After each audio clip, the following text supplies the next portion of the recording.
Здравейте, хора!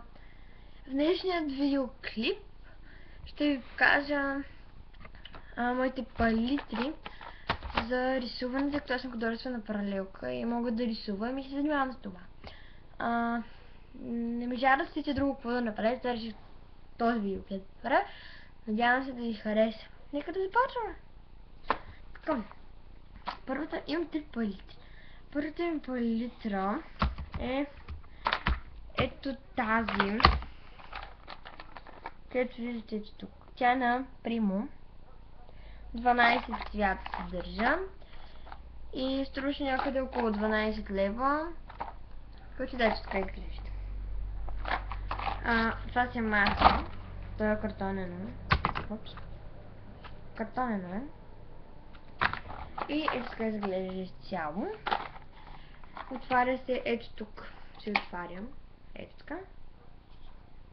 И това са, не се да не паднат, всички цветове. И падна един. Ще ви покажа едно по едно какви са цветовете. Така, първият цвят е номер 610 и е ето такъв светло-зелен. Вторият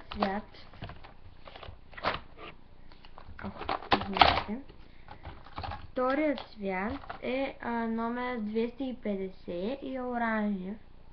Тук номера 250. Третия е син и е номер 501. Ето така. Това е светло син всъщност. Ето има и тъмно син, който е 500.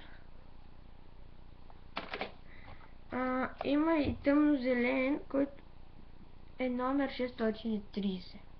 Такава. Между тъмно зелен и лъжиско. Светлото жълто, което е номер 201. И тъмно жълтото е 270. Това е тъмно жълто, между тъмно жълто и кафяво. Ето има кафяво, което е номер 730. Ето така изглежда. Черно, което е 800, номер 800. Има бяло, което не е много използвано. Всъщност това е номер 100. Ето го. Червено, което е номер 310. Искам червеното. И преди малко ги ползвах тези бои всъщност. И розово номер 301. Надявам се да са. Розово е, но номер малко се е пъгнал. Надявам се да се види този път. Ето тук 301.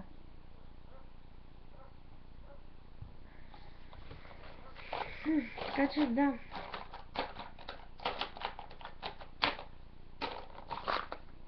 Те изглеждат.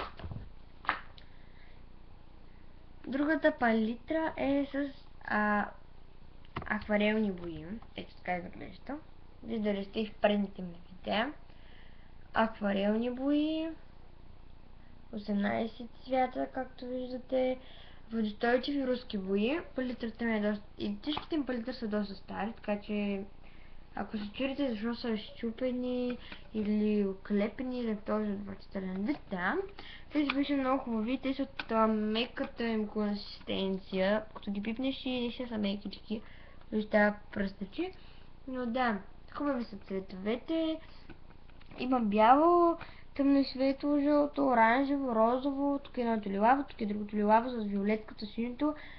Тази страна е виолетката и синето, две кафеви, черно, 3 зелени, 2 червени и едно сиво, което е в ето този край. Да, това е палитрата.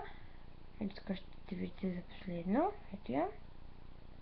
Палитрата ми е така изглеждат отвън. И последната палитра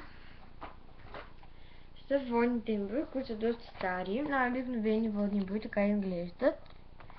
Свързано така, като експериментирах от тези бои, ето от тези, да правят цветове и това ги правих тази палитрата. Така че да, отваряме.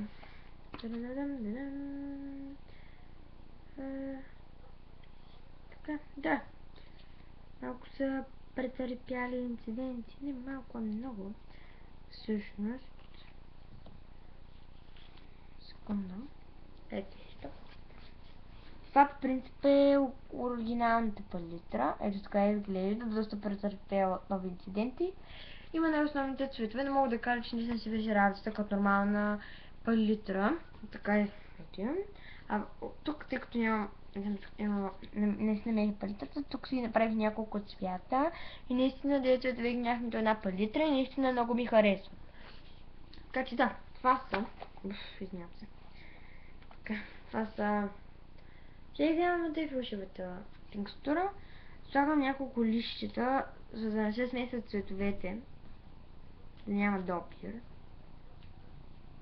Така че, да. И затова е.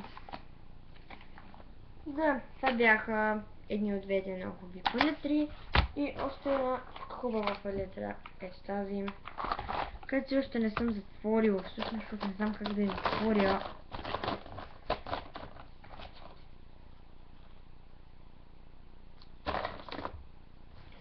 Към тази трябва да има и черчица, но не знам къде е черчицата. Така че да не ви пукам.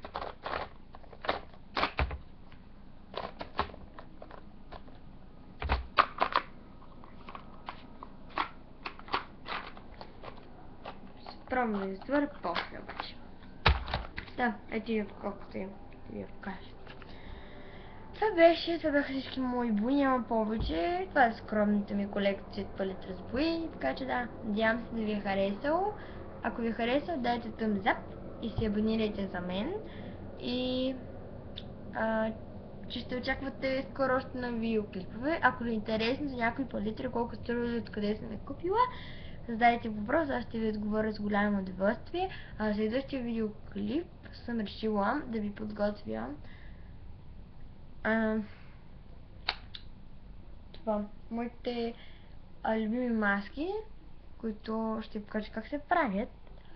Така че да, едната ще е на Гарниер, другата ще е на Скинер и другата ще е на една много по-специална марка. Така че да, довиждане до скоро!